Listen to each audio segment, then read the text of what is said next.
सम्मान्य अध्यक्ष महोदय,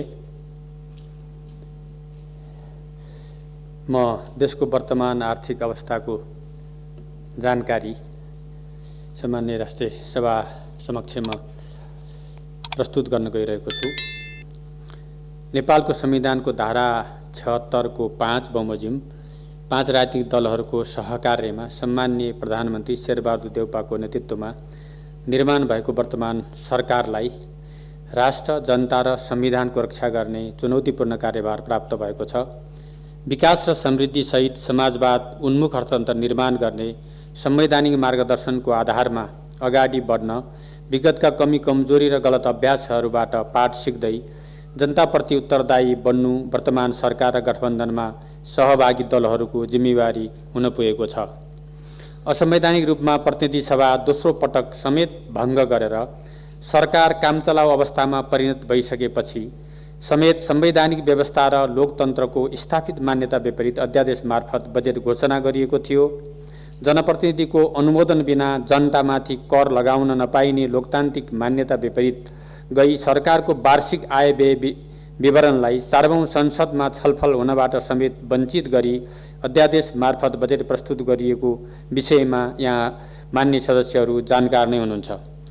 सम्मानित सर्वोच्च अदालत संवैधानिक इजलासको मिति 2078-3-28 को फैसलाको बुँदा नम्बर 108 मा उल्लेख गरिएको छ कि उत्तरदायी शासन व्यवस्थाको अनादर हुने गरी बजेट पेश गर्नुभन्दा हप्ता दिन अगाडि हठात प्रतिनिधि सभाको विघटन गरेर अध्यादेशको माध्यमबाट राजस्व र व्ययको अनुमानलाई कानुनी स्वरूप दिइनु तथा कामचलाउ सरकारले अनिवार्य सरकारी खर्चको लागि मात्र व्ययको व्यवस्था गर्नुपर्नेमा दीर्घकालीन महत्त्व र प्रभाव राख्ने प्रकृतिका नीति तथा वार्षिक कार्यक्रमहरूको उद्घोष गर्नु वाञ्छित कुरा हुँदैन।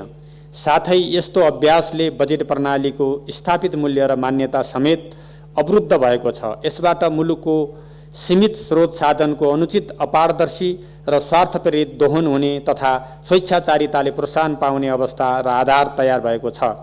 अध्यादेशकै माध्यमबाट बजेट लगायतका विविध विषयमा कानुनी बन्दोबस्त गरिने हो भने जनप्रतिनिधिमूलक शासन व्यवस्थाको कुनै सार्थक वा प्रयोजन रहँदैन। जनप्रतिनिधिमूलक संस्थाको हठात विघटन गरी अध्यादेश मार्फत बजेट प्रस्तुत गरिएको भए तापनि सरकार एक अविच्छिन्न संस्था हुने स्थापित मान्यता र लोकतान्त्रिक संस्कार अनुरूप आर्थिक वर्ष 2078-79 को आय र व्यय अनुमानको अध्यादेश प्रतिनिधि सभा समक्ष पेश गरिसकिएको छ। प्रस्तुत अध्यादेशलाई सत्ता सहयात्री दलहरूको साझा न्यूनतम कार्यक्रम, वर्तमान सरकारको नीति र प्राथमिकता, जनचाहना तथा कोभिड-19 महामारीको कारण सृजित चुनौती समेतको संशोधन हुने गरी सुधार गर्न छिटै नै प्रतिस्थापन विधेयक प्रस्तुत गर्नेछु। कोभिड-19 महामारीको उत्कर्ष र यसले सिर्जना गरेको आर्थिक चुनौतीका बीच यो सरकारको कार्य प्रारम्भ भएको छ। विगतको सरकारले कोभिड-19 महामारीको प्रारम्भमा विज्ञहरूका सल्लाह र सुझाव विपरीत सामान्य रुगाखोकीको रूपमा महामारीलाई परिभाषित गर्ने जस्ता कार्यले यसको नियन्त्रणमा थप जटिलता पैदा गर्यो। छिमेकी देशहरूमा देखिएको असर र प्रभावको सूक्ष्म विश्लेषण गरी स्वास्थ्य पूर्वाधारको निर्माण, परीक्षणको दायरा विस्तार, उपचारको उचित प्रबन्ध, पर्याप्त होल्डिङ सेन्टरको निर्माण, क्वारेन्टाइन आइसोलेसन सेन्टर, आइसियु तथा एचडियु बेडको थप व्यवस्था, भेन्टिलेटर, अक्सिजनको अभाव जस्ता पक्षमा गम्भीरतापूर्वक ध्यान दिई समयमै पूर्व तयारी गर्न सकेको भए यति ठुलो मानवीय क्षति हुने थिएन। स्वास्थ्य मापदण्डको कडाइका साथ पालना र जनचेतना अभिवृद्धि जस्ता सामान्य विषयमा ध्यान नपुर्याई राजनीतिक स्तरबाट नै अनावश्यक रूपमा गरिएका शिलान्यास, उद्घाटन, सभा, प्रदर्शन जस्ता भिडभाड जन्य गतिविधिले कोरोनाको दोस्रो लहर तीव्र रूपमा फैलन सहयोग पुर्यायो।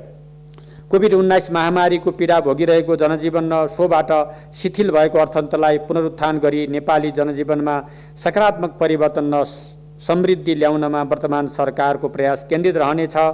सबै नागरिकलाई खोप दिएर मात्र कोरोना संक्रमण रोकथाम एवं नियन्त्रण हुने स्पष्ट आधार देखिएको अवस्थामा विगतमा शीघ्र खोप आपूर्ति गर्ने इमान्दार प्रयास हुन नसक्दा आम नागरिकलाई यथासमयमै खोप उपलब्ध गराउन सकिएन। अर्कोतर्फ अनुदान तथा खरिद गरी प्राप्त खोपको वितरण र व्यवस्थापनको उचित योजना हुन नसक्दा पहिलो मात्रा खोप लगाइसकेका करिब 13 लाख नागरिक लामो समयदेखि दोस्रो मात्राको पर्खाइमा रहनु पर्यो।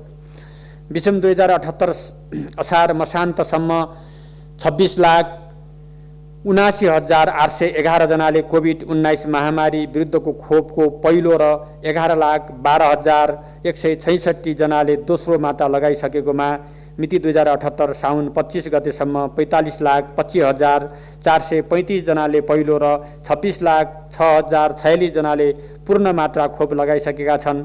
खोप लगाउन बाँकी व्यक्तिहरूलाई यथासमयमै खोप प्रदान गरी जनजीवनको रक्षा एवं अर्थतन्त्रलाई चलायमान बनाउने जिम्मेवारी हाम्रो सामु रहेको छ।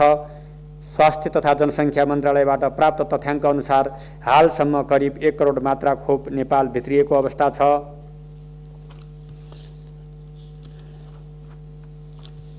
म सबै नेपाली दिदीबहिनी तथा दाजुभाइलाई यो सम्मानित सदन राष्ट्रिय सभा मार्फत यो पनि स्मरण गराउन चाहन्छु कि सम्माननीय प्रधानमन्त्रीले वर्तमान सरकारको पहिलो प्राथमिकता खोप, दोस्रो प्राथमिकता खोप, तेस्रो प्राथमिकता खोप भनेर प्रश्नसँग राखिसक्नु भएको छ भने मैले अर्थमन्त्रीको कार्यभार सम्हाल्दा पहिलो निर्णयबाटै स्वास्थ्य तथा जनसङ्ख्या मन्त्रालयलाई कोभिड-19 विरुद्धको खोप खरिद गर्न थप रकम निकासा प्रदान गरेको छु।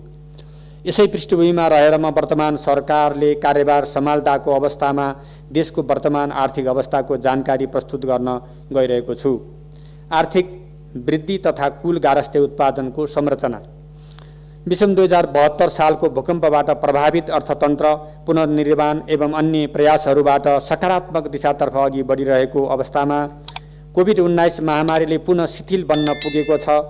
आर्थिक वर्ष 73-74 र 74-75 क्रमशः 8.6% र 7.4% को उच्च आर्थिक वृद्धि दर हासिल भएको पृष्ठभूमिमा अत्यन्त सुविधाजनक बहुमतमा बनेको विगतको सरकारले आर्थिक वर्ष 75-76 मा 8.0% को आर्थिक वृद्धि दर हासिल गर्ने लक्ष्य राखेकोमा वृद्धि दर 6.4% मा सीमित हुन पुग्यो।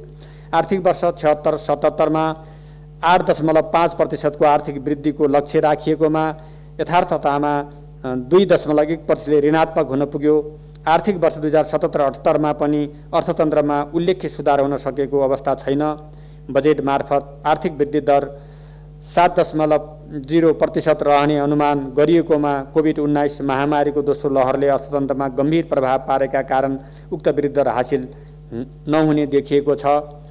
आर्थिक वर्ष 73-74 को कुल गारस्थे उत्पादनमा कृषि, उद्योग एवं सेवा क्षेत्रको योगदान क्रमशः 26.8%, 14.6% र 58.6% रहेकोमा आर्थिक वर्ष 2077-78 मा यी क्षेत्रहरूको योगदान क्रमशः 25.8%, 13.1% र 61.1% रहने अनुमान छ।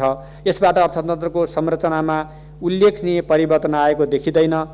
आर्थिक समृद्धिको प्रमुख आधारको रूपमा रहेको औद्योगिक क्षेत्रको योगदान कुल गारस्थे उत्पादनमा न्यून रहनु र त्यसमा पनि उत्पादनमूलक उद्योगको योगदान हाल 5.1% मात्र हुनुले अर्थतन्त्रको आधार कमजोर रहेको समेत जनाउँछ। दिगो आर्थिक वृद्धिको आधार उत्पादनमूलक औद्योगिक क्षेत्रको विस्तार हुनुपर्नेमा यसतर्फ ठोस प्रगति हुन सकेको छैन। उत्पादनशील क्षेत्रमा आन्तरिक तथा बाह्य लगानीको अपर्याप्तता, उत्पादनमुखी भन्दा व्यापार केन्द्रित लगानी, उच्च उत्पादन लागत, सरकारको पुँजीगत खर्च गर्ने क्षमतामा कमी, आर्थिक वृद्धि र रोजगारी सिर्जना बीचको कमजोर सम्बन्ध, आर्थिक वृद्धिको लाभका असमान वितरण, अनौपचारिक क्षेत्रको हिस्सा नघट्नु जस्ता समस्या अर्थतन्त्रमा लामो समयदेखि रहँदै आएका छन्। आर्थिक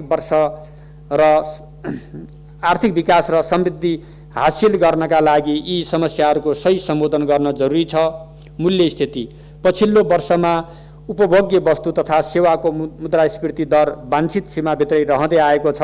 विगत 3 आर्थिक वर्षमा औसत उपभोक्ता मुद्रास्फीति 5% रहेको छ। आर्थिक वर्ष 73-74 मा औसत उपभोक्ता मुद्रास्फीति 4.4% रहेकोमा आर्थिक वर्ष 2077-78 को 11 महिनामा उक्त मुद्रास्फीति 3.6% रहेको छ।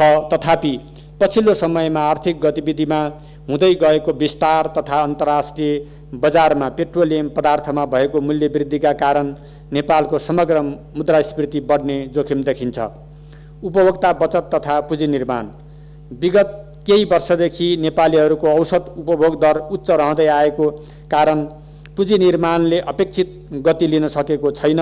आर्थिक वर्ष 73-74 को कुल गारस्थे उत्पादनमा उपभोगको अनुपात 87% रहेकोमा आर्थिक वर्ष 77-78 मा उक्त अनुपात 93.4% रहने अनुमान छ। त्यसैगरी आर्थिक वर्ष 73-74 को कुल गारस्थे उत्पादनमा गारस्थे बचतको अनुपात 13% रहेकोमा आर्थिक वर्ष 77-78 मा उक्त अनुपात 6.6% रहने अनुमान छ। साथै आर्थिक वर्ष 73-74 को कुल गारस्थे उत्पादनमा राष्ट्रिय बचतको अनुपात 41.7% रहेकोमा आर्थिक वर्ष 77-78 मा उक्त अनुपात 31.4% रहने अनुमान छ। यसले अर्थतन्त्रमा बचतको अंश अपेक्षाकृत रूपले वृद्धि हुन नसकी पुँजी निर्माण सुस्त भएको देखाउँछ।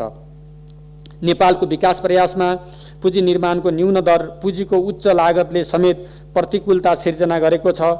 आर्थिक वर्ष 73-74 मा कुल गारस्थे उत्पादनमा कुल स्थिर पुँजी निर्माणको अनुपातमा 30.6% रहेकोमा आर्थिक वर्ष 77-78 मा उक्त अनुपात 27.3% रहने अनुमान छ। त्यसैगरी आर्थिक वर्ष 73-74 मा कुल स्थिर पुँजी निर्माणमा सरकारी क्षेत्रको अनुपात 7.9% रहेकोमा आर्थिक वर्ष 77-78 मा उक्त अनुपात 4.9% रहने अनुमान छ। यस सन्दर्भमा कुल गारस्थे बचत तथा राष्ट्रिय बचत वृद्धि गर्दै पुँजी निर्माणलाई तीव्रता दिनु सरकारको प्रमुख लक्ष्य हुनेछ। सरकारी खर्च बढ्दै गए पनि चालु खर्चको तुलनामा पुँजीगत खर्च बढ्न सकेको छैन। आर्थिक वर्ष 74-75 मा सङ्घीय सरकारको कुल खर्च रु 10 खर्ब 87 अर्ब हुँदा पुँजीगत खर्च 24.9% भएकोमा आर्थिक वर्ष 77-78 मा सङ्घीय सरकारको कुल खर्च रु 11 खर्ब 80 अर्ब हुँदा पुँजीगत खर्च 19.3% मा सीमित हुन पुगेको छ। त्यसैगरी आर्थिक वर्ष 74-75 को कुल खर्चमा चालु खर्चको अनुपात 64.1% रहेकोमा आर्थिक वर्ष 77-78 मा उक्त खर्च 72.1% पुगेको छ। आर्थिक वर्ष 73-74 मा पुँजीगत खर्चतर्फ विनियोजित रकमको 66.9% प्रगति हासिल भएकोमा आर्थिक वर्ष 75-76 मा उक्त खर्चमा 76.9% प्रगति हासिल भएको थियो। आर्थिक वर्ष 76-77 मा पुँजीगत खर्चको प्रगति घटेर 46.3% मा सीमित रह्यो भने आर्थिक वर्ष 77-78 मा 64.7% मात्र खर्च भएको अवस्था छ। बजेट कार्यान्वयन क्षमतासँग मेल नखाने गरी प्रचारात्मक ढङ्गले बजेटको आकार वृद्धि हुँदै आएको छ। त्यसमा पनि आर्थिक वर्षको अन्तिम महिनामा उल्लेख्य खर्च हुने गरेबाट वित्तीय अनुशासन कायम गर्न कठिनाई उत्पन्न भइरहेको तथा बजेटको प्राथमिकता र कार्ययोजना अनुरूप खर्च हुन नसकेको देखिन्छ। विगत 5 आर्थिक वर्षको असार महिनामा औसत खर्च कुल खर्चको 23.1% रहेकोमा आर्थिक वर्ष 77-78 मा यो असार महिनामा त्यस्तो खर्च 22.23% रहेको छ। विनियोजित बजेट खर्च हुन नसकी अपेक्षित उपलब्धि हासिल हुन नसकेको अवस्था एकातर्फ छ भने अर्कोतर्फ वर्षेनी बजेटभन्दा बाहिर गएर स्रोत सुनिश्चितता सहमति दिइएको छ। उदाहरणका लागि चालु आर्थिक वर्षमा सडक पूर्वाधारतर्फ झन्डै रु 3 खर्बको र रेल पूर्वाधारतर्फ रु 57 अर्ब विनियोजन बाहिरको स्रोत सुनिश्चितताको दायित्व बाँकी रहेको छ। कोषको अवस्थामा ध्यान नदिई बजेट निर्माण गर्ने गरिएको कारण बजेटप्रतिको विश्वसनीयतामा प्रश्न उठ्ने गरेको छ। विषम 2074 चैतमा तत्कालीन सरकारले जारी गरेको श्वेतपत्रमा सो आर्थिक वर्षको अन्त्यमा कोष रु 48 अर्बले सञ्चित घाटामा रहेको उल्लेख छ। तर त्यसमा सुधार आउनुको सट्टा यस्तो घाटा आर्थिक वर्ष 76-77 मा रु 2 खर्ब 16 अर्ब पुग्न गएको छ। आर्थिक वर्ष 77-78 को अन्त्यमा बचत हुन जान सक्ने देखिएको रु 73 अर्ब मध्ये सम्पूर्ण रकम सञ्चित घाटा घटाउनमा प्रयोग गर्ने हो भने पनि कोष रु 1 खर्ब 43 अर्बले घाटामा रहने देखिन्छ। यसबाट बजेट योजना वित्तीय उत्तरदायित्व र स्रोतको परिचालनमा विचलन आएको देखिन्छ। राजस्व परिचालन आर्थिक वर्ष 77-78 कुल राजस्व रु 9 खर्ब 38 अर्ब सङ्कलन भएकोमा सङ्घीय राजस्व रु 8 खर्ब 29 अर्ब देखिन्छ, जुन चालु खर्च धान्न समेत प्राप्त देखिँदैन। विगत आर्थिक वर्षमा राजस्व सङ्कलनमा वृद्धि भए पनि यसलाई दिगो मान्न सकिने आधार छैन। नेपालको राजस्व मूलतः आयातमा आधारित रहेकोले आयात बढ्दा राजस्व बढ्ने र आयात घट्दा राजस्व घट्ने प्रवृत्ति छ। विगत केही वर्षदेखि कुल गारस्थे उत्पादनको अनुपातमा कुल राजस्व परिचालन बढ्दै गएको भए तापनि समग्र राजस्वमा आन्तरिक राजस्वको अंश बढ्न नसक्दा राजस्व परिचालनमा दिगोपना कायम हुन सकेको छैन। आर्थिक वर्ष 73-74 को कुल गारस्थे उत्पादनको अनुपातमा कुल राजस्व परिचालन 19.8% रहेकोमा आर्थिक वर्ष 77-78 मा उक्त अनुपात 22% रहेको छ। त्यसैगरी आर्थिक वर्ष 73-74 मा सङ्कलित कुल राजस्व मध्ये भन्सार बिन्दुबाट सङ्कलित राजस्वको अंश 41% रहेकोमा आर्थिक वर्ष 77-78 मा उक्त अनुपात 44.7% रहेको छ। उपभोग तथा आयातमा आधारित राजस्वलाई उत्पादनमुखी राजस्व प्रणालीमा रूपान्तरण गर्दै फराकिलो दायरा भएको चुहावट रहित सरल सबल र दिगो बनाउने गरी स्रोत परिचालन गर्दै जानुपर्ने देखिन्छ। वैदेशिक व्यापार निर्यातको कमजोर आधार एवं उच्च आयातका कारण व्यापार घाटा फराकिलो हुँदै गएको छ। आर्थिक वर्ष 57-58 मा 48% रहेको निर्यात आयात अनुपात आर्थिक वर्ष 77-78 मा 9.2% मा झरेको छ। यस तथ्यले हाम्रो निर्यातको प्रतिस्पर्धात्मक क्षमता कमजोर हुँदै गएको देखाउँछ। आर्थिक वर्ष 73-74 मा वस्तु निर्यात रु 73 अर्ब अर्थात् कुल गारस्थे उत्पादनको 2.4% रहेकोमा आर्थिक वर्ष 77-78 मा उक्त निर्यात रु 1 खर्ब 41 अर्ब अर्थात् कुल गारस्थे उत्पादनको 3.3% रहेको छ। पछिल्लो समयमा आयातित कच्चा पदार्थमा आधारित निर्यातको हिस्सा बढेकोले समग्र निर्यातको वृद्धि उच्च देखिएको छ। आर्थिक वर्ष 73-74 मा रु 9 खर्ब 90 अर्ब अर्थात् कुल गारस्थे उत्पादनको 32.2% रहेको वस्तु आयात आर्थिक वर्ष 77-78 मा रु 15 खर्ब 40 अर्ब अर्थात् कुल गारस्थे उत्पादनको 36.1% पुगेको छ। आर्थिक वर्ष 77-78 को आयातमा पुँजीगत तथा औद्योगिक वस्तुको अंश क्रमशः 14.8% र 37.2% रहेको छ। खाद्यान्न, तरकारी, फलफुल, इन्धन लगायतका वस्तुको स्वदेशमै उत्पादन बढाई आयात कम गर्ने तथा स्वदेशी कच्चा पदार्थमा आधारित निर्यातको हिस्सा बढाउँदै यसको देशगत एवं वस्तुगत विविधीकरण गर्नेतर्फ ठोस कदम चाल्नु पर्ने देखिन्छ। शोधनान्तर स्थिति तथा विदेशी मुद्रा सञ्चिति आयात निर्यात तथा विप्रेषणमा भएको अस्थिरता मुलुकको शोधनान्तर स्थितिमा प्रतिबिम्बित भएको छ।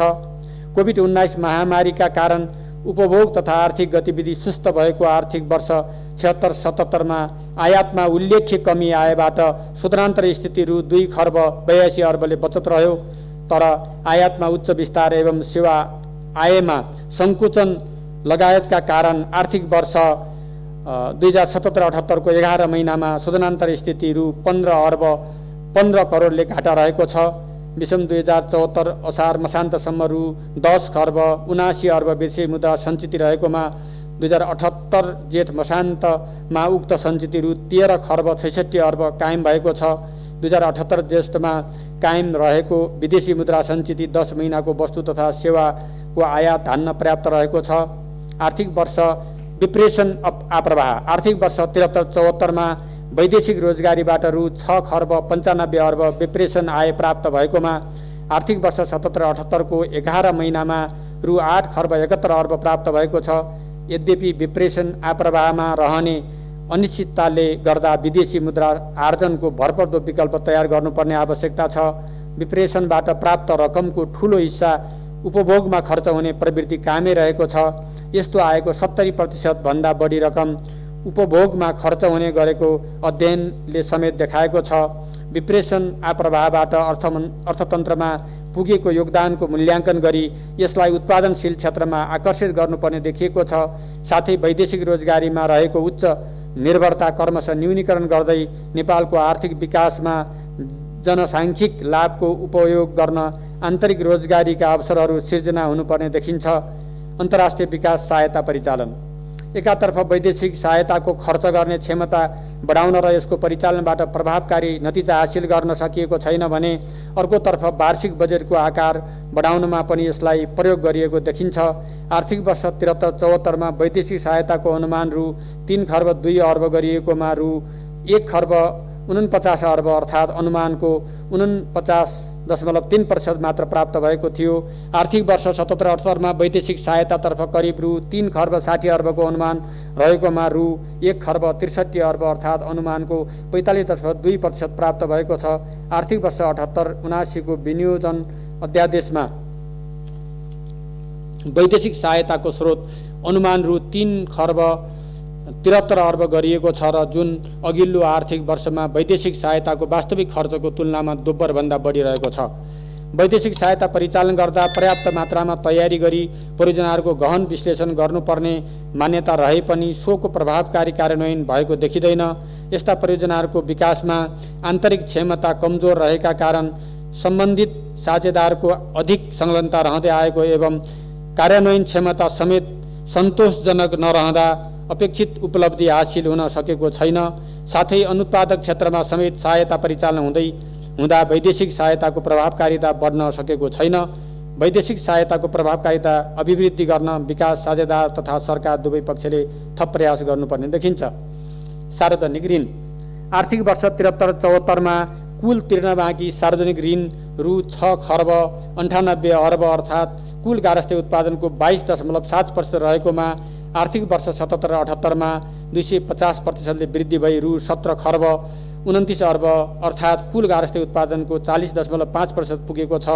कुल तिर्न बाँकी ऋणमध्ये रु 8,01 अर्ब आन्तरिक ऋण र रु 9,28 अर्ब बाह्य ऋण रहेको छ। आर्थिक वर्ष 77-78 मा आन्तरिक ऋण रु 2,24 अर्ब र वैदेशिक ऋण रु 1,40 अर्ब गरी जम्मा रु 3,64 अर्ब अर्थात् कुल सङ्घीय खर्चको 30.8% परिचालन भएको छ। यसरी सार्वजनिक ऋण उल्लेख्य रूपमा वृद्धि हुँदै गए तापनि देशको आर्थिक वृद्धि तथा विकासमा अपेक्षित प्रतिफल हासिल हुन सकेको छैन।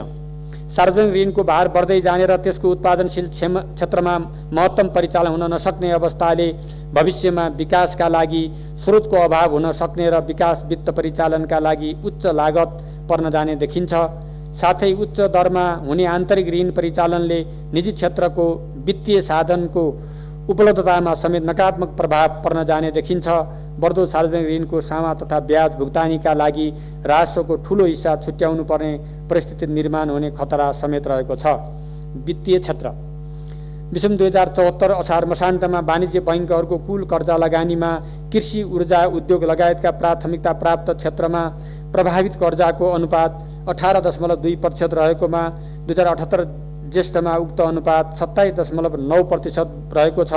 जसमध्ये कृषि क्षेत्रमा 12.7%, ऊर्जामा 6.0% र अन्य प्राथमिकता प्राप्त क्षेत्रमा 9.2% कर्जा प्रभाव भएको छ।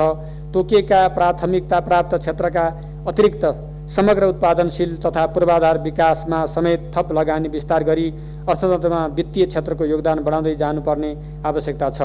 ज्ञान, सिप, शिक्षा, व्यावसायिक परियोजनामा आधारित कर्जा विस्तारमा जोड दिनुपर्ने देखिएको छ। वित्तीय क्षेत्रबाट प्रवाह हुने कर्जाको अधिक हिस्सा सीमित स्थानमा सीमित व्यक्तिहरूमा केन्द्रित रहँदै आएका कारण सर्वसाधारणको वित्तीय पहुँच कमजोर भएको छ। बैंक तथा वित्तीय संस्थाहरू सहर केन्द्रित हुनुका साथै वित्तीय साक्षरता समेत अपर्याप्त भएकोले सीमान्तकृत वर्गले बैंकिङ सेवाबाट अपेक्षित लाभ प्राप्त गर्न नसकेको अवस्था छ। त्यसैगरी सहकारी संस्था लगायतका अन्य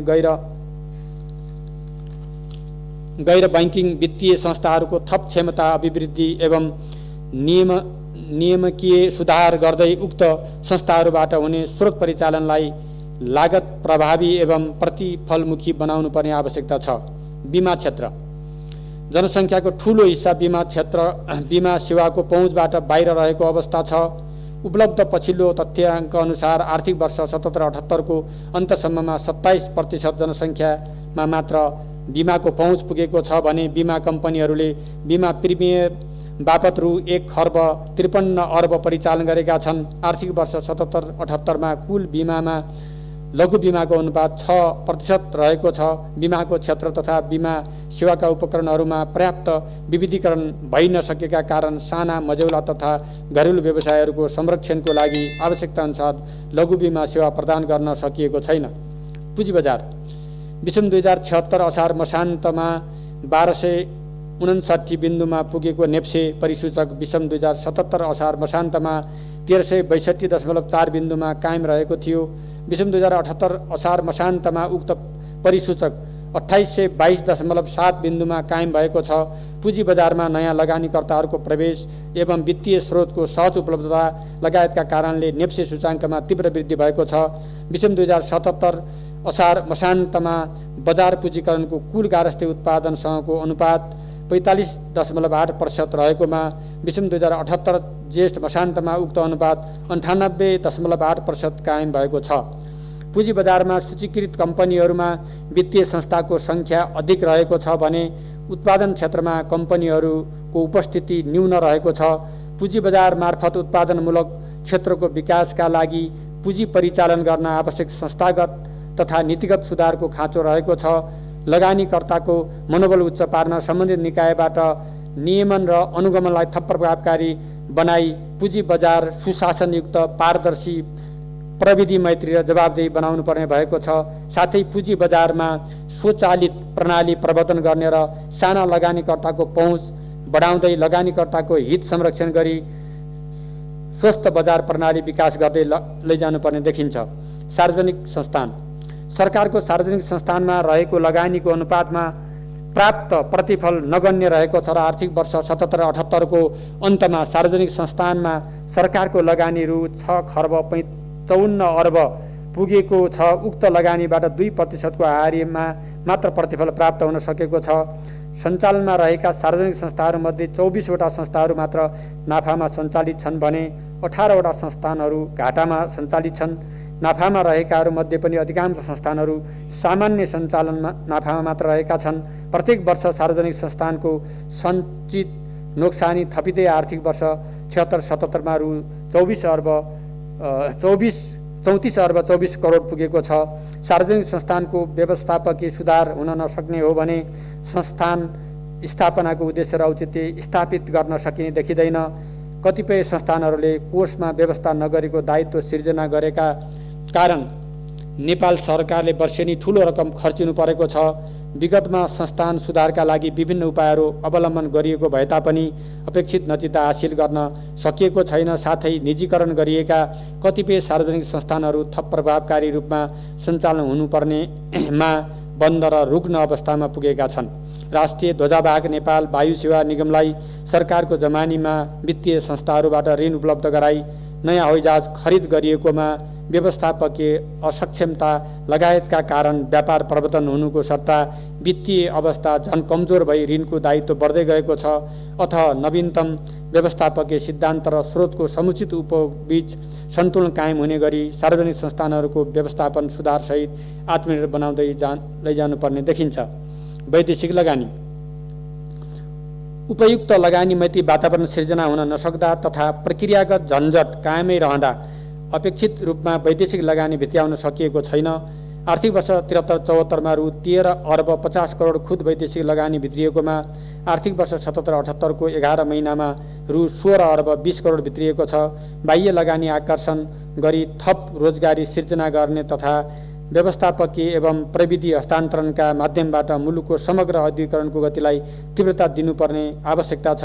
त्यसैगरी मुलुकभित्र रहेको पुँजी परिचालन गर्न निजी क्षेत्रलाई प्रोत्साहित गर्ने र सर्वसाधारणसँग रहेको ससाना बचतलाई समेत पुँजी निर्माणमा उपयोग गरी आर्थिक विकासमा परिचालन गर्नुपर्ने देखिन्छ। गरिबी र आर्थिक असमानता अझै पनि मुलुकमा 18.7% नागरिक गरिबीको रेखामुनि रहेका छन्। कोभिड-19 महामारीबाट आर्थिक गतिविधि र रोजगारीमा आएको सङ्कुचनका कारण गरिब र सीमान्तकृत समूह सबैभन्दा बढी जोखिममा परेको छ। कोभिड-19 महामारीको दोस्रो लहरले गरिबी र बेरोजगारीको सङ्ख्या थप बढ्ने देखिन्छ। आर्थिक नीतिहरू गरिब तथा सीमान्तकृत समूह केन्द्रित हुन नसकेका कारण तथा आर्थिक वृद्धि दरको तुलनामा पुँजीमा आधारित आएको प्रतिफल दर उच्च रहेबाट आर्थिक असमानता बढ्दै गएको आकलन गर्न सकिन्छ। साथै आर्थिक वृद्धिबाट प्राप्त लाभहरू समेत तल्लो तहमा पुनर्वितरण हुन सकेको छैन। सम्पत्तिमा आधारित जिनी सूचाङ्क 0.31 रहेको छ भने आय समूहको माथिल्लो 10% र तल्लो 40% जनसङ्ख्याको अनुपात पाल्मा सूचाङ्क 1.3 रहेको छ। आर्थिक समृद्धि र सामाजिक न्याय सुनिश्चित गरी संविधानले परिकल्पना गरेको समतामूलक समाज निर्माण गर्न गरिबी निवारण र आय असमानता अन्त्य गर्ने गरी नीतिगत सुधार तथा साधन परिचालन गर्नुपर्ने आवश्यकता रहेको छ। सामाजिक संरक्षण र सुरक्षा हाल विभिन्न समूहका गरी करिब 32 लाख नागरिकहरूले सामाजिक सुरक्षा भत्ता मार्फत लाभ प्राप्त गरिरहेका छन्। सो बापत आर्थिक वर्ष 77-78 मा रु 76 अर्बभन्दा बढी रकम वितरण भएको छ। साथै सरकारले सञ्चालन गरेका सामाजिक सुरक्षाका कार्यक्रमहरू छरिएका र कतिपय कार्यक्रमहरू दोहोरोपना समेत रहेकोले यसलाई पारदर्शी र छरितो बनाउनु पर्ने आवश्यकता छ। राष्ट्रिय गौरवका तथा प्राथमिकता प्राप्त आयोजनाको व्यवस्थापन। हाल नेपालमा 22 वटा राष्ट्रिय गौरवका तथा 18 वटा रूपान्तरणकारी आयोजनाहरू सञ्चालित छन्। यस्ता आयोजनाहरूको कार्यान्वयनमा समस्याहरूको निरन्तरता देखिएको छ। वित्तीय प्रगतिको हिसाबले पनि आर्थिक वर्ष 77-78 मा राष्ट्रिय गौरवका आयोजनामा विनियोजित रकमको 58% मात्र खर्च हुन सकेको छ। यी आयोजनाहरूमध्ये कुनै पनि आयोजना पूर्व निर्धारित समय, लागत एवं गुणस्तरमा सम्पन्न हुन सकेका छैनन्। सम्भावित समस्याहरूको सही विश्लेषण नहुँदा मेलम्ची खानेपानी जस्तो राष्ट्रिय महत्त्वको आयोजनामा पनि प्रतिकूल प्रभाव परेको छ। आयोजना कार्यान्वयनमा रहेका विविध कमजोरीका कारण माथिल्लो तामाकोशी जस्तो बहुप्रतीक्षित आयोजना पनि उद्घाटनपछि तत्काल बन्द गर्नु परेको अवस्था छ। त्यसै गरी अन्य धेरै आयोजनाहरूमा समेत अपेक्षित प्रगति हुन सकेको छैन। अन्त सरकारी वित्त व्यवस्थापन। सरकारको राष्ट्रिय प्राकृतिक स्रोत तथा वित्त आयोगले सिफारिस का आधारमा अन्तर सरकारी वित्त व्यवस्थापन गर्दै आएको छ। आर्थिक वर्ष 75-76 मा प्रदेश र स्थानीय तहलाई रु 3 खर्ब 8 अर्ब हस्तान्तरण भएको थियो भने आर्थिक वर्ष 77-78 मा रु 3 खर्ब 87 अर्ब हस्तान्तरण भएको छ। तथापि प्रदेश र स्थानीय सरकारको माग बमोजिम स्रोतको व्यवस्थापन गर्न सकिएको छैन। अन्तर सरकारी वित्त व्यवस्थापन अन्तर्गत प्रदेश र स्थानीय तहमा राजस्व बाँडफाँड मार्फत कुल राजस्वको करिब 11.6% र वित्तीय अनुदानमा कुल बजेटको करिब 24% रकम हस्तान्तरण भएको छ। अनुदानबाट सञ्चालित हुने कतिपय आयोजना छनौट समेत सङ्घीय स्तरबाट हुने भएकाले वित्तीय स्वायत्तता सङ्कुचित भएको छ। साथै कतिपय अवस्थामा एउटै परियोजनामा तिनै तहका सरकारबाट रकम विनियोजित भएका कारण स्रोतको दोहोरोपना र दुरुपयोग समेत हुन सक्ने देखिन्छ।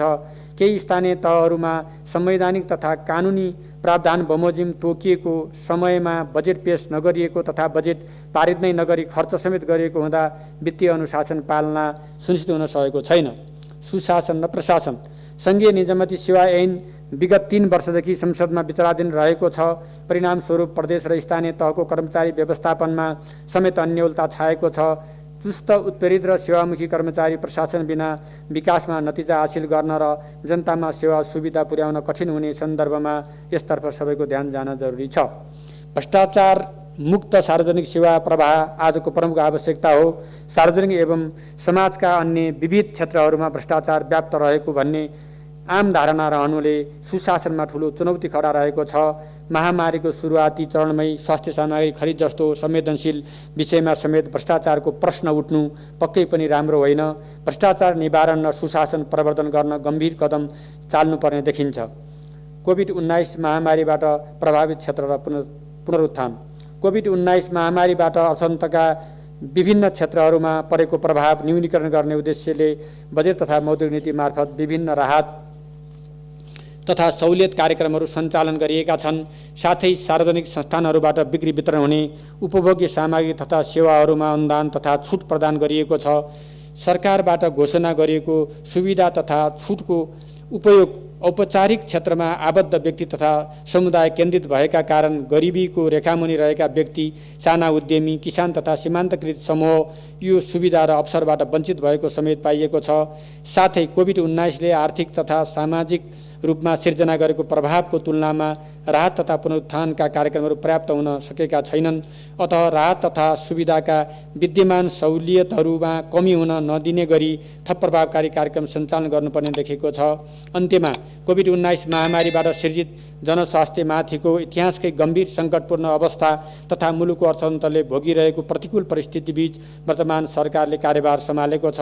यति बेला सरकारको पहिलो कर्तव्य नै सबै नेपालीलाई कोभिड-19 विरुद्धको खोप र अन्य आवश्यक स्वास्थ्य सुविधा उपलब्ध गराई जनस्वास्थ्यको रक्षा गर्नु र थप राहत पुनर्स्थापनाका कार्यक्रम एवं नीतिगत सुधारको माध्यमबाट अर्थतन्त्रलाई नयाँ गति प्रदान गर्नु रहेको छ। मैले माथि उल्लेख गरेका अर्थतन्त्रका समग्र परिसूचकहरूमा सुधार ल्याई जनताको गुमेको आशा र विश्वास पुनर्स्थापित गर्नुपर्नेछ। सरकारी साधन स्रोतमाथिको दोहन रोक्ने, आर्थिक तथा वित्तीय अनुशासन कायम गरी सार्वजनिक खर्चलाई पुँजी निर्माण र सेवा प्रवाह सुधारमा केन्द्रित गर्ने र जनतामाथि पर्न गएको ऋणभार कम गराउँदै जान विशेष प्रयास गर्नुपर्ने देखिन्छ। यसका अतिरिक्त मुलुकको तुलनात्मक लाभको क्षेत्रहरूमा बढी लक्षित रही त्यसमध्येको विद्युत उत्पादन, व्यापार तथा आन्तरिक खपत बढाएर उत्पादनशील क्षेत्रलाई प्रवर्धन गर्दै आयात निर्यात बीचको खाडल कम गर्नेतर्फ जोड दिइनेछ। साथै कृषि क्षेत्रको आधुनिकीकरण गरी यसलाई प्रतिस्पर्धी र व्यावसायिक बनाउँदै कृषिजन्य एवं स्वदेशी स्रोत साधनको महत्तम उपयोगबाट लघु, साना तथा मझौला उद्योग व्यवसायको प्रवर्धन गरिनेछ भने स्वदेशी पुँजीसहित वैदेशिक लगानीलाई समेत आकर्षित गर्ने गरी ठूला उद्योगको विकासमा विशेष जोड दिइनेछ। देशभित्रै स्वरोजगारी तथा रोजगारीका अवसरहरू सिर्जना गर्दै कृषक लगायत सीमान्तकृत गरिब र विभेदमा परेका जनताको मुहार फेरि संविधानले लक्षित गरे अनुरूप विकास र समृद्धि सहितको समाजवाद उन्मुख अर्थतन्त्र निर्माण गर्नमा सम्पूर्ण ध्यान केन्द्रित गरिनेछ। यस कार्यमा सरकारलाई सबैको साथ र सहयोग प्राप्त हुने भन्ने विश्वास लिएको छु। धन्यवाद।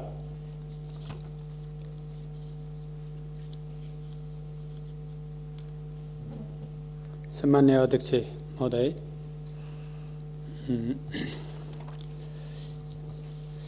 मैले देशको वर्तमान आर्थिक अवस्थाको जानकारी भनेको छु। त्यसमा कुनै आग्रह पूर्वाग्रह छैन। यहाँ सडक कति लामो खनियो, कतिवटा पुल बनाइए भन्ने कुरा उल्लेख गरिँदैन। यसमा आर्थिक विकास र प्रगतिको के अवस्था छ, पुँजी निर्माण कसरी भइराखेको छ, ऋणको अवस्था के छ, सञ्चितको अवस्था के छ, कुन कुन क्षेत्रमा के छ भन्ने कुरा प्रस्तुत गर्नुपर्ने विषय भएको हुनाले मैले सोही विषयहरू डेटामा जे छ त्यही प्रस्तुत गरेको छु। यो विषय उठ्ला, मान्य सदस्यज्यूहरूलाई कतै लाग्ला, पूर्वाग्रही भयो कि भन्ने लाग्ला भनेर यो कुरा प्रश्न उठ्नु पूर्व नै म सचेत थिएँ र कतै पूर्वाग्रही नबनियोस् भनेर 73-74 देखि यहाँसम्मका सबै प्रगतिहरू, यो प्रगतिको रिपोर्ट हो। यसरी बुझौँ न। मान्य सदस्यज्यूहरूलाई म आग्रह गर्न चाहन्छु, यो प्रगतिको रिपोर्ट के प्रगति भयो त, हाम्रो अवस्था के छ, अहिलेको आर्थिक अवस्था भनेर जे छ त्यही ऐना प्रस्तुत गरेको हेर्दाखेरि त आफ्नै अनुहार देखिने हो। यो देशको अनुहार हो, देशको अर्थतन्त्रको अनुहार हो, ऐना प्रस्तुत गरिएको। त्यहाँ हेर्दा कतै बाङ्गो टिङ्गो देखिन्छ भने आफ्नै समस्या हुन सक्छ। यो त देशको अनुहार जे छ त्यही, यसमा घटाउन मिल्दैन, थप्न मिल्दैन। जे डेटा छ त्यही प्रस्तुत गर्ने हो। कुनै यहाँ भ्रमको खेती गर्न पनि मिल्दैन अध्यक्ष महोदय। त्यही प्रस्तुत गरेको कुरा म यहाँहरूलाई निवेदन गर्न चाहन्छु। सर्वप्रथम मान्य सदस्यज्यूहरूलाई कतै डेटामा कतै फरक परेको रहेछ, कतै पूर्वाग्रही रहेछ भने त्यसको जिम्मा लिन अर्थमन्त्रीको हैसियतले म तयार छु। कुनै आग्रह पूर्वाग्रह छैन।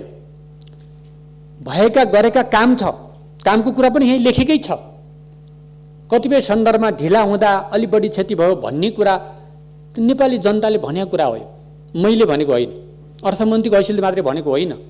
समयमा भएन भन्ने कुरा तपाईँ हामी सबैले भनेको, हिजो तपाईँ हामी सबैले भनेको हो, मैले पनि भनेको थिएँ, तपाईँहरूले पनि भन्नुभएको थियो, त्यही कुरा नै भनेको। त्यस कारणले कुनै आग्रहको गन्ध यसमा भेट्नुहुने छैन।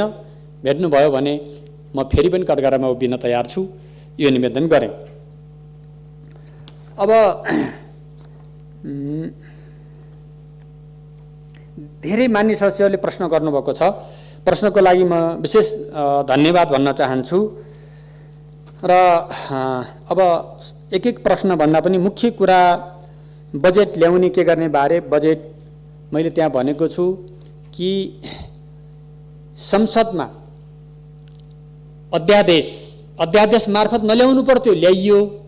तर पनि सरकारको निरन्तरताको कारणले जिम्मेवार भएर लोकतन्त्रलाई स्वीकार गर्ने भएको हुनाले संसदमा प्रस्तुत गरिएको छ। यसको निर्णय संसदले गर्नेछ, यहाँहरूले गर्नुहुनेछ। त्यसलाई संशोधन, परिमार्जन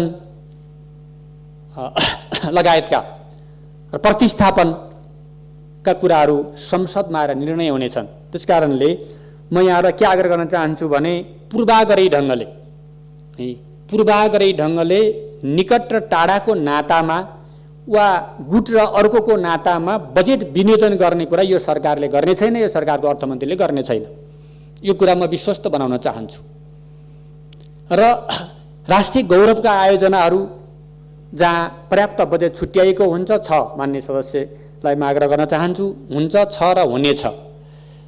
निरन्तर रूपमा अगाडि बढेका योजनाहरू निरन्तर बन्ने नै छन्, त्यसमा कोही रोकटोक हुने छैन। सङ्घीयतालाई मिच्ने गरी, पालिकाका अधिकार मिच्ने गरी, प्रदेशका अधिकार मिच्ने गरी गरिएका कुराहरू छन् भने सुधार गरिनेछन्। उनको अधिकार स्थापित गरिनेछ, पालिकाको प्रदेशको अधिकार स्थापित गरिनेछ। र 2 लाख 4 लाख 20,000 30,000 का योजना छन् भने ती योजनाहरू सङ्घीय सरकारले कार्यान्वयन गर्ने छैन। ती योजना सम्बन्धित पालिकाले सम्बन्धित प्रदेशले गर्नेछन्। त्यस्ता खालका सुधारहरू गरिनेछन्। म यो निवेदन गर्न चाहन्छु। र सामाजिक सुरक्षातर्फको अपाङ्गता भएका व्यक्तिहरूले नपाएको सन्दर्भमा मान्य सदस्यले उठाउनु भएको विषयमा मेरो ध्यानाकर्षण भएको छ। भावी नीति कार्यक्रममा त्यसलाई समावेश गरिनेछ, योजनाहरूमा समावेश गरिनेछ। र ह्युमन डेभलपमेन्ट र एकदम इन्डेक्स कम भएको क्षेत्रले प्राथमिकता पाएको छैन। कर्णाली सबैभन्दा पछि परेको क्षेत्र, 2 नम्बर प्रदेश अर्को पछि परेको क्षेत्र, 7 नम्बर प्रदेश लगायतका पूर्व कर्णालीका केही पहाडहरू जहाँ मानव विकासको सूचाङ्क अत्यन्त कम छन्, त्यसमा विशेष महत्त्वका साथ भावी योजनाहरूमा लगिने कुरा पनि म यहाँ राख्न चाहन्छु। पालिकाहरूलाई जोड्ने सडक कालोपत्रे गर्ने कहाँ गयो भनेर यहाँहरूले प्रश्न गर्नुभयो। मलाई पनि जिज्ञासा थियो। म अर्थ मन्त्रालयमा गएपछि त्यो योजना हो छ कि छैन, बजेट छ कि छैन भनेर मैले खोज्दाखेरि मैले के फेला पारेँ भने 3 वर्षदेखि एउटा फाइल के कारणले भन्दाखेरि त्यो प्रदेशले सञ्चालन गर्नुपर्छ र सङ्घले सञ्चालन गर्नुपर्छ भन्ने लडाईँको कारणले बाटो बनिसक्ने समय अवधिसम्म त्यसलाई अगाडि नबढाइरहेको कुरा मैले पाएँ। र मैले अर्थमन्त्री भएको तेस्रो दिनमा त्यसलाई प्रदेशले नै सञ्चालन गर्न पाउने गरी मैले स्वीकृति गरेको छु। त्यो 76-77 अरबको बजेट छ। त्यो दाताबाट लिएको एउटा सफ्ट लोनको आधारमा भएको बजेट रहेछ। त्यसबाट रोकिएको रहेछ, त्यो अब खुलेको छ, त्यो अगाडि बढ्नेछ। मान्य सदस्यहरू, खोपका लागि मैले अर्थमन्त्री भएकै दिन आवश्यक बजेट मैले विनियोजन मतलब निकासा गर्ने निर्णय गरेको छु। र अहिले पनि स्वास्थ्य मन्त्रालयसँग दैनिक छलफल भइरहेको छ। जति बजेट आवश्यक पर्छ त्यसको लागि अरू सबै बरु अन्यत्रबाट बजेट निकालेर भए पनि त्यसको लागि पर्याप्त मात्रामा दिने कुरा प्रतिबद्धता, त्यसको अनुमति अर्थ मन्त्रालयले दिइसकेको छ। सरकारको सम्मान्य प्रधानमन्त्रीको नै विशेष जोड त्यसैमा भएको कुरा मैले उल्लेख गरिसकेँ। त्यसकारण त्यसमा बजेटको कमी हुन दिइने छैन स्वास्थ्य क्षेत्रको लागि। त्यो कुरा पनि म यहाँ निवेदन गर्न चाहन्छु। कृषिमा वैदेशिक लगानीको कुरा भन्दा कृषिमा हामी देशलाई आत्मनिर्भर बनाउने, व्यापार घाटालाई कम गर्ने एउटा महत्त्वपूर्ण क्षेत्र भनेको कृषि नै हो। स्वरोजगार र रोजगारी सृजना गर्ने पनि कृषि क्षेत्र नै हो। त्यसकारणले कृषि क्षेत्रमा स्वदेशी लगानी, स्वदेशी युवाहरूको परिचालन, किसानहरूलाई प्रेरणा, त्यसको लागि परियोजनामा आधारित ऋणको व्यवस्था, साना किसानहरूलाई ऋणको व्यवस्था, तिनको सामानको किन्ने ग्यारेन्टी सहितका त्यसमा आधारित उद्योगहरू निर्माण गर्नुपर्छ भन्ने मेरो मान्यता छ। र यो पत्रमा पनि मैले त्यसको साङ्केतिक कुराहरू राखेको कुरा यहाँलाई म स्पष्ट गर्न चाहन्छु। शिक्षाको व्यापारीकरणलाई रोक्नका लागि हाम्रो एउटै मात्रै तरिका हो। हाम्रा सार्वजनिक सरकारी विद्यालयहरू जे छन्, सरकारी विद्यालयहरूलाई व्यवस्थित गर्ने, स्तर उन्नति गर्ने, तिनलाई त्यो प्राइभेट स्कुलहरूभन्दा राम्रो स्कुल बनाउने हो भने स्वतः व्यापारीकरणको अन्त्य हुनेछ र व्यापारीकरण अन्त्य गर्न अरू नीतिहरू पनि निर्माण गर्न आवश्यक हुन्छ भन्ने कुरा म राख्न चाहन्छु। परियोजनाहरूको कुरा उठाउनुभएको छ मान्य सदस्यहरूले। प्रवेश हुने तर अन्त नहुने जो अवस्था छ, अहिले यस्ता परियोजनाहरूमा बजेट विनियोजन भइराखेको छ, त्यो बजेट खर्च पनि कहिले हुँदैन। एउटा कुनै परियोजनामा 5 लाख गइराखेको हुन्छ। त्यो 5 लाख अहिले छुट्टिने मात्रै हो, धेरै वर्षदेखि उठेर मैले हेरेको छु। 10 लाख छुट्टिएको हुन्छ त 10 लाख खर्च हुँदैन, त्यो फेरि वर्षको अन्तमा आएर फ्रिज हुन्छ, किनभने त्यसमा हाल्ने परम्परा जस्तो छ। त्यो काम पनि हुँदैन, अगाडि पनि बढ्दैन, त्यसबाट कुनै बजेटको सदुपयोग पनि हुँदैन, फेरि फ्रिज हुन्छ। यस्ता तमाम आयोजनाहरूलाई अब एउटा आयोजनाको एउटा त्यसको प्राथमिकताकरण तोकेर अगाडि बढाउनु पर्ने आवश्यकता मैले ठानेको छु। राष्ट्रिय अन्तर्राष्ट्रिय लगानीकर्ताहरूलाई आकर्षण गर्नको लागि यहाँ अर्थसँग सम्बन्धित यो विषयलाई मैले त्यहाँ राखेको छु। प्रक्रियागत झन्झट मुख्य कुरा, प्रक्रियागतमै समस्या छ। थोरै पैसा लगानी गर्न पाउनेले 5 करोड बनाइदिएपछि 2 करोड ल्याउन चाहने ल्याउनै नपाउने खालको नियम छ। 2 करोड पनि हामीलाई महत्त्व होला, ल्याउन पाइँदैन, 5 करोड ल्याउनु पर्ने छ।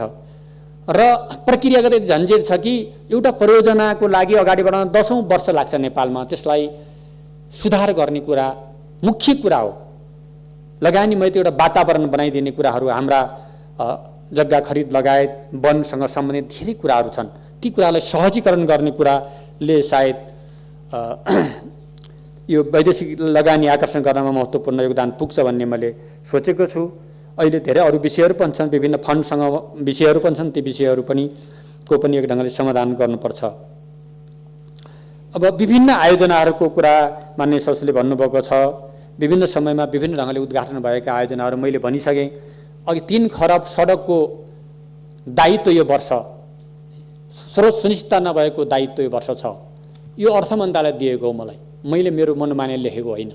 अर्थ मन्त्रालयको बजेट शाखाले सचिवले मलाई दिएको रिपोर्टको कुरा हो। 3 खरब स्रोत नभएको सडकहरू छ। यो तथ्य हो, यो कोही झुट्टा होइन, यो कोही आरोप होइन, यो पहिलेदेखि छ। यो कुन एउटा मैले समय पनि यहाँ तोकेको छैन। त्यसकारणले अहिले धेरै जसो सडकहरू पनि जुन उद्घाटन पनि भएका होलान् अथवा होला, कतिपय जहाँ पाएको पर्छ त्यहाँ बजेट छ, जहाँ पर्दैन छैन। तथ्य यही हो। मान्य सदस्यहरूको सहमति बजेटका किताबहरू छन्, त्यहाँ हेर्नुभयो भने थाहा पनि भइहाल्छ। ती सडकहरूलाई अब कसरी अगाडि बढाउने भन्ने चुनौती हाम्रो अगाडि छँदैछ। बाढी पहिरोको सन्दर्भमा विपद व्यवस्थापनको बैठक बसेर केही क्षेत्रहरूलाई सङ्कटकाल, क्याबिनेटले केही क्षेत्रहरूलाई सङ्कटकालको घोषणा पनि गरिसकेको छ।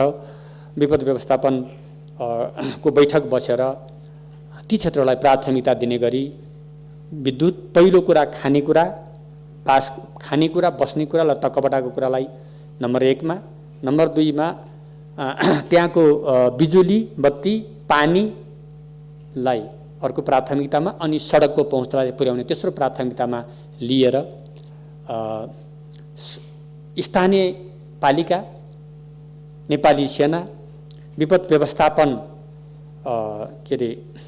बोर्ड कम्पनी, बोर्ड अनि सम्बन्धित मन्त्रालयहरूलाई जोडेर समन्वय गरेर त्यसलाई अगाडि बढाउने भन्ने निर्णय भएर काम अगाडि बढिसकेको छ।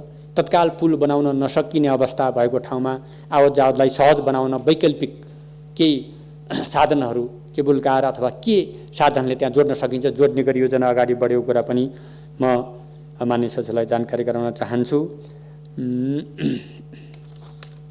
त्यसै गरी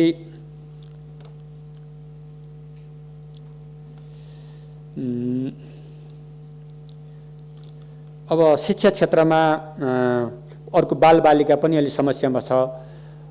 पढाइ अगाडि बढ्न पाइरहेको छैन। त्यसको लागि पनि परीक्षाको कुरा रोकिएको छ। त्यसलाई सहज गरेर सञ्चालन गर्ने खालले पनि केही निर्णयहरू अगाडि बढेका छन्। र बाल शिक्षा र ज्येष्ठ नागरिकको भत्ता, बाल शिक्षाको भत्ता के छ भने लेखिएको छ, तर पालिकालाई नै जवाबदेही बनाइएको छ। पालिकाहरूको ठुलो डेलिगेसन अहिले आइरहेछ म कहाँ, हामी यो तिर्न सक्दैनौँ, हामी दिन सक्दैनौँ भनेर भनिरहेको अवस्था छ।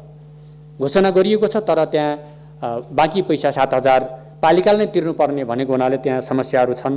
मान्य सदस्यको ध्यान यहाँ पनि गएको हुनाले यसको बारेमा मैले त्यहाँको यथार्थ कुरा यही राख्न चाहन्छु। पुँजीगत खर्च सुधारको लागि हाम्रो संस्था सबभन्दा मुख्य समस्या के रहेछ भने संस्थाहरू बलिया नहुँदा नै सङ्कटहरू आउने हो।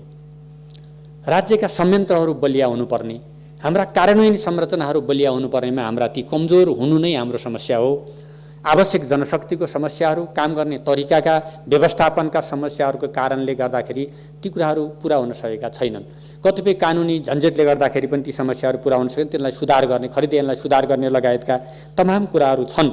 र मुख्य गरी काम गर्ने इच्छा शक्ति, काम गर्ने संरचना, संस्थालाई सुदृढ गर्ने, व्यवस्थित गर्ने कुराबाट मात्रै र त्यसप्रति जवाबदेही बनाउने, 2 महिना 4 महिना सर्र गरिदिने, आफूलाई मन परेका मान्छे ल्याउने, अर्को मन नपरे हटाइदिने खालका राजनीतिक गलत प्रवृत्तिहरूको कारणले पनि त्यस्तो हुन पुगेको छ। एउटा आयोजनाको विशेष जिम्मेवारी निश्चित व्यक्तिलाई दिएर त्यसलाई अन्त्यसम्म काम गर्न दिने खालका योजना लगायतका तमाम कुराहरूबाट यसलाई सुधार गर्न सकिन्छ होला भन्ने मलाई लागेको छ। त्यसपछि अब 5 दलमा को छन् भन्दा राजनीतिक पार्टीहरू छन्। यहाँहरूलाई नाम थाहा छँदैछ। राजनीतिक पार्टीहरू छन्, राजनीतिक पार्टीभन्दा बाहिरको दल हुने कुरा भएन हैन। कम्युनिस्ट पार्टीहरू नै छन् 2-3 वटा, यहाँहरूलाई थाहा छ। समाजवादी पार्टी, नेपाली काङ्ग्रेस लगायत गर्दाखेरि राजनीतिक पार्टीहरू नै 5 दलमा छन् मान्य सदस्यहरू। अब मैले विगत सरकारलाई यो ध्वस्त बनायो, यस्तो गर्यो भनेर कहीँ कतै भनेको पनि छैन, मैले आरोपित गरेको पनि छैन, म गर्न पनि चाहन्न। अब मैले यहाँ लेखेको छु, सरकारले मोनिटरी पोलिसी लगायतकाबाट राहत प्याकेज आदि इत्यादि अगाडि बढाइरहेको छ, त्यसलाई अझ प्रभावकारी बनाउँछ भन्ने पनि लेखेको छु। जे हो सत्य त्यही लेख्ने कुरा लाई पूर्वाह गर भनिँदैन नेपालीमा, त्यसलाई सत्य भनिन्छ भन्ने कुरा पनि म राख्न चाहन्छु। आफ्नो योजना के राख्ने भन्नेमा केही कुरा मात्रै थोरै साङ्केतिक मात्र यसमा छ, किनभने अहिले योजना राख्ने यो होइन, यो त आर्थिक अवस्थाको चित्र भएको हुनाले आगामी योजना यसमा राखिँदैन। आगामी योजना आवश्यकता अनुसार भोलि सम्मानित सदनहरूमा प्रस्तुत गर्ने अवसर समय आउँदा ती समयहरूमा गर्ने कुरा छ। अहिलेको योजना भनेको के हो भन्दाखेरि हाम्रा यो बजेट खर्च गर्ने लगायतका समस्याहरूलाई समाधान गर्नका लागि छलफल, राय, परामर्श पनि भइरहेछ, निर्देशहरू पनि भइरहेको छ। अहिले यति मात्रै म यहाँहरूलाई भन्न सक्छु। सबै आयोजना हटाउने भन्ने पनि छैन, बिल्कुल आत्तिनु पर्दैन। मान्य सदस्यलाई म आश्वस्त बनाउन चाहन्छु, आयोजना हटाएर देश बनाउने हो, देश बनाउने भन्दा अर्को बाटो लाग्ने यो सरकार आएको होइन। यो लोकतन्त्रमा विश्वास गर्ने, लोकतान्त्रिक सङ्घीय लोकतान्त्रिक गणतन्त्रको संविधानलाई रक्षा गर्ने, राष्ट्रियताको रक्षा गर्ने, जनताको रक्षा गर्ने उद्देश्य लिएर भ्रष्टाचार विरुद्ध सङ्घर्ष गरेर भ्रष्टाचारलाई न्यून गर्दै त्यसलाई अन्त गर्ने उद्देश्यमा केन्द्रित भएर बनेको 5 दलीय गठबन्धनको यो सरकार हो। नेपाली काङ्ग्रेसका सभापति सम्मानित शेरबहादुर देउपा प्रधानमन्त्री हुनुहुन्छ र त्यसरी यो सरकार अगाडि बढ्दैछ। त्यसकारणले 2 पटक विघटन भएको संसदलाई राजनीतिक दलहरूको सङ्घर्ष, नागरिक समाज, सञ्चारकर्मी, बुद्धिजीवी, कानुनविदहरूको एउटा निरन्तर सङ्घर्ष र सम्मान्य सर्वोच्च अदालतको जनता र संविधानप्रतिको इमान्दारिताका कारण पुनर्स्थापित गरेर फेरि प्रतिनिधि सभा अहिले सुचारू भइरहेको अवस्था छ। त्यसकारणले प्रतिगमनका कदमहरूलाई परास्त गर्दै फेरि संविधान र लोकतन्त्रलाई रक्षा गर्दै अगाडि बढ्ने दायित्व भएको हुनाले यसले विभेद गर्दैन। यसले राजनीतिक रूपले कुन पार्टी र कुन गुटको मान्ने भनेर हेर्दैन। यसले आवश्यकतालाई हेर्छ र कहाँ कुन योजना प्रभावकारी रूपमा अगाडि बढ्दा बढी जनतालाई फाइदा हुन्छ भन्ने कुरा हेर्छ र सन्तुलित विकास पनि हेर्छ। सबै लिएर यहाँ अघि आउनुभएको छ कि कहाँ के अरे 5 अरबका योजना भने त्यस्तो 5 अरबका योजना आफ्नै ठाउँमा पनि हाल्दैन, आवश्यक ठाउँमा यो सरकारले हाल्छ। सायद डडेलधुरामा 5 अरबका योजना नहाल्ने, 5 अरबका योजना कुनै नहाल्ने म अर्थमन्त्रीको हैसियतले प्रतिबद्धता गर्न चाहन्छु। देशैभरिको सन्तुलित रूपमा गर्ने कुरामा पनि यहाँलाई विश्वस्त गराउन चाहन्छु। त्यसकारणले यहाँ देश विकासका अगाडि बढेका योजनालाई रोक्ने के हुन्छ कि भनेर त्यतातिर बिल्कुल नसोच्नका लागि पनि म आग्रह गर्न चाहन्छु। र यिनै मान्य सदस्यहरूका प्रश्नहरू कुनै छुट्न गएको भए म क्षमा चाहन्छु र यिनै प्रश्नहरूको जवाब स्वरूप मैले यहाँहरूलाई प्रश्न पार्ने कुरालाई यहीँ स्थगित गर्दै अन्त्य गर्दै बिदा हुन्छु। धन्यवाद।